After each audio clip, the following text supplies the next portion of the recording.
What's up, everybody?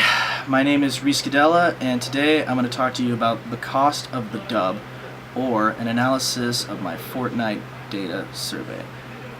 So, without further ado, let's dive right into what is Fortnite? Why does it matter? Fortnite is a multi-platform battle royale style game, which means that you can play it on your PlayStation, you can play it on your computer, you can play it on your Xbox, you can play it on your phone. Which makes the game extremely versatile, and with that versatility comes a lot of players, and a testament to this is the game is currently the record holder for the most players online at a single time, with 3.4 million users. In addition, the game is also the most watched on YouTube and Twitch, and has become more than just a game itself. It has become a cultural phenomenon. So with that, I wanted to ask, how is this game affecting people? With the vast amount of users, just how is it changing our daily lives?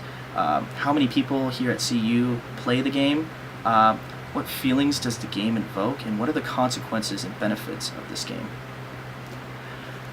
So for this, I asked 3 total questions. My first one was my quantitative question using the microbit. The question was, do you play Fortnite?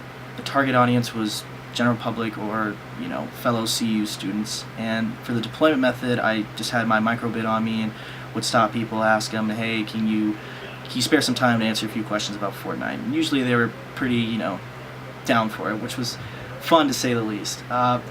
For my next 2 questions, they were qualitative types of data, and I asked for the first one, how do you think Fortnite affects you personally? And then for the second one I asked, if you could, would you change the amount of time you play Fortnite? Explain. My target audience was again the same as my quantitative question and my deployment strategy. Instead of using the microbit, I used a Google survey or a pen and pad just for people to fill out a quick response to my questions. And that was fun too. I got a lot of interesting results from that. So let's dive right into those results. The first one, crunching the numbers with the quantitative question. I collected 62 responses total, and of those responses, nearly 3/4, or 74.2% of people surveyed had played Fortnite. Only 5 people that I talked to did not know what Fortnite was.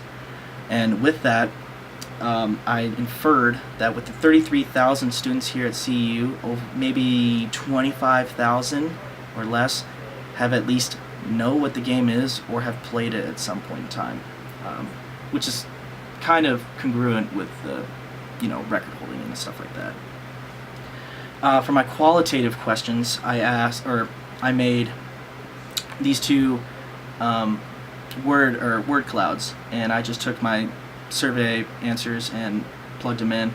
And it was really interesting to see this because it helps show the split between the answers. People are very one-sided, either or, that this game is, for the first question, that it makes them a better person. It makes them, have fun and connect with friends and stuff like that, which is super cool and awesome. But also people would say that, Fortnite kind of makes them mad, they lose, and they just get down on themselves, and it's hard to enjoy a reward when you're not getting anything out of it.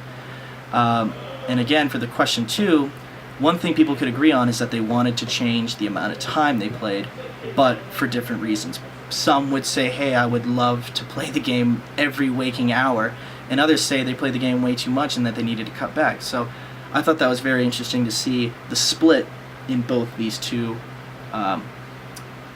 answers of my qualitative question.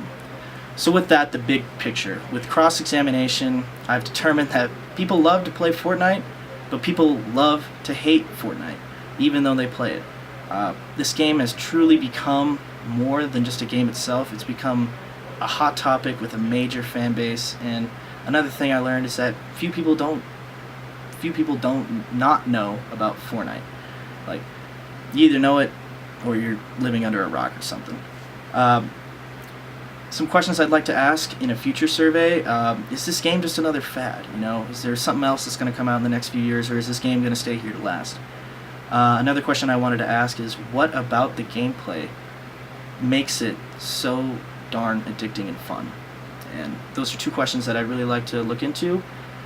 With that, just want to say thank you for listening, and I'm Reese Cadella signing off.